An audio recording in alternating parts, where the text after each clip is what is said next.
Welcome to ASEM zoologist YouTube channel. तो आज मैं प्रिंसिपल इन एनिमल लाइफ 1 में नेक्स्ट टॉपिक पढ़ने जा रहा हूँ और ये है एक्टिवेशन एनर्जी। तो आज हम इस वीडियो में डिस्कस करेंगे कि एक्टिवेशन एनर्जी क्या होता है।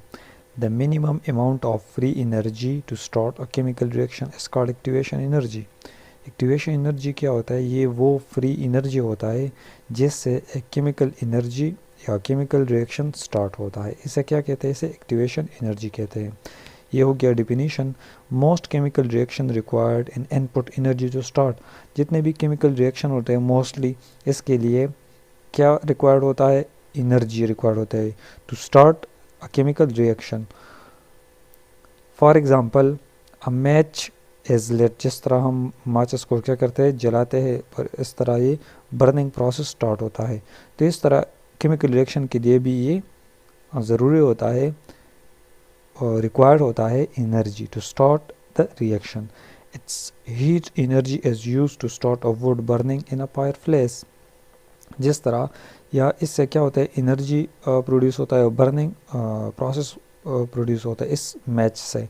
जिस तरह माचिस की तीली से जो है ये प्रोसेस स्टार्ट होता है। Input energy must break existing bond in a chemical reaction. अब इस एनर्जी का क्या मतलब होता है कि ये जितने भी बॉन्ड्स होते हैं ये केमिकल बॉन्ड्स को क्या कहते हैं? इसे ब्रेक करते हैं और फिर इससे यहाँ से रिएक्शन स्टार्ट होता है। Then this energy form new bonds. इससे न्यू बॉन्ड बनते हैं। This input energy is called activation energy in thermodynamics. तो इसको क्या कहते हैं? इस थर्मोडायनामिक्स में इसको हम एक्टिवेशन एनर्जी कहते हैं। जिस तरह केमिकल रिएक्शन स्टार्टअप होता है, there are two types of reaction होता है। वो कौन कौन से होता है अब हम डिस्कस करेंगे। सबसे पहले हमारे पास आता है एक्सऑर्गेनिक रिएक्शन होता है। दूसरा हमारे पास है एंडोर्गेनिक। जिस तरह एक्सोथर्मिक रिएक्शन एंड एंडोथर्मिक। अब एक्सऑर्गेनिक में क्या होता है? The reaction in which net release of energy take place is called exergonic reaction. इस रिएक्शन में क्या होता है? जो भी एनर्जी होता है इस रिएक्शन में एनर्जी रिलीज होता है। The reactant contain more energy than the products. Reactants क्या होता है? प्रोडक्ट से इसका एनर्जी ज़्यादा होता है। मतलब रिएक्टेंट के साथ एनर्जी ज़्यादा होता है और जब ये प्रोडक्ट में कन्वर्ट होता है तो यहाँ से एनर्जी रिलीज होता है, और प्रोडक्ट में जब ये कन्वर्ट होता है तो एनर्जी बहुत कम होती है। The amount of this excess energy is called free energy. इस एनर्जी को क्या कहते हैं? फ्री एनर्जी के। This energy is greater than the activation energy required to initiate a reaction. तो ये इतना एनर्जी इससे रिलीज होता है जिससे एक रिएक्शन क्या होता है? स्टार्टअप होता है। इससे भी ज़्यादा एनर्जी रिलीज होता है। It is release into environment. और ये एनर्जी क्या होता है? ये एनवायरनमेंट में रिलीज होता है। These reaction occur spontaneously in are called exergonic reaction. तो इस तरह ये प्रोसेस चलता रहता है तो इसको क्या कहते हैं? इसे एक्सऑर्गेनिक रिएक्शन कहते हैं। तो ये आपने याद रखना है, इसमें एनर्जी रिलीज होता है। मतलब रिएक्टेंट के साथ एनर्जी ज़्यादा होता है और जब ये प्रोडक्ट में कन्वर्ट होता है तो ये बहुत कम एनर्जी मतलब कन्वर्ट करता है। दूसरा हमारे पास आता है endergonic reaction. The reaction which absorb energy और कॉल्ड एंडोर्गेनिक रिएक्शन। इस रिएक्शन में क्या होता है? केमिकल रिएक्शन है या ये गेन करता है, एब्जॉर्ब करता है energy from environment. The product contain more energy than the reactants. ये इसका अपोजिट होता है। यहाँ पर ये क्या होता है? प्रोडक्ट के साथ एनर्जी ज़्यादा होता है than reactants. So they required a greater input energy from the environment than is release. तो इसमें क्या होता है? ये एनर्जी गेन करता है फ्रॉम एनवायरनमेंट एंड ये स्टार्टअप करता है रिएक्शन, और प्रोडक्ट जब ये प्रोडक्ट में कन्वर्ट होता है तो इसके साथ बहुत ज़्यादा एनर्जी होता है as compare to reactant. These reaction do not occur spontaneously so they are called endergonic. तो ये स्पॉन्टेनियस मतलब ये कंटिन्यूसली नहीं होता है तो उसको इसलिए एंडोर्गेनिक रिएक्शन कहते हैं। अगर हम बात करें रिएक्शन रेट इन कैटालिसिस क्या होता है? The amount of reactant substances converted to product substances in a given period of time is called reaction rate. अब reaction rate क्या होता है? एक specific time period में reactant convert होता है into products। इसे क्या कहते हैं? इसे reaction rate कहते हैं। तो ये हो गया reaction rate का definition। The reaction rate of an exergonic reaction does not depend on the release energy। तो रेट ऑफ रिएक्शन अगर हम बात करें एक्सऑर्गेनिक रिएक्शन की तो ये डिपेंड नहीं करता है कि जितने भी एनर्जी इससे रिलीज होता है, मतलब ये इस पर डिपेंडेंट नहीं होता है। It's reaction rate depend on the amount of activation energy required for the starting of reaction.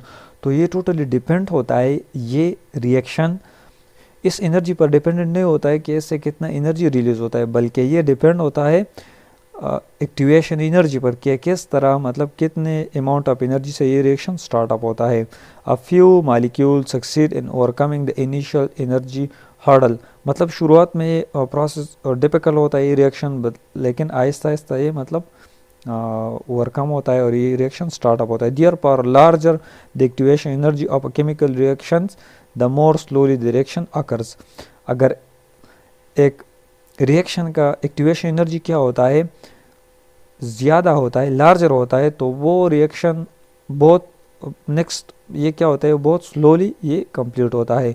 हाईवर activation energy are not fixed, इससे जाहिर होता है कि एक्टिवेशन एनर्जी फिक्स्ड नहीं होता है। फॉर एग्जांपल, जिस तरह व्हेन सर्टेन केमिकल बॉन्ड क्या होता है, स्ट्रेस होता है, they may break more easily, the lowering of the activation energy of reaction is called catalysis. अब ये क्या होता है, जब एक्टिवेशन एनर्जी का क्या होता है, लोअरिंग होना, मतलब वो कम होता है, इसको क्या कहते हैं, इसे कैटालिसिस कहते हैं। मतलब एक्टिवेशन एनर्जी को कम करना, तो उसको कैटालिसिस कहते हैं। अगर हम बात करें कैटलिस्ट की, any substances that perform catalysis are called catalyst. अब कैटलिस्ट क्या होता है, ये वो सब्सटेंस होता है जिस तरह एक कैटालिसिस का फंक्शन परफॉर्म करता है। A catalyst is a substance that accelerate the rate of chemical reactions. ये क्या होता है, एक्सेलरेट करता है एक केमिकल रिएक्शन को, तो इसे क्या कहते हैं, इसे कैटलिस्ट कहते हैं।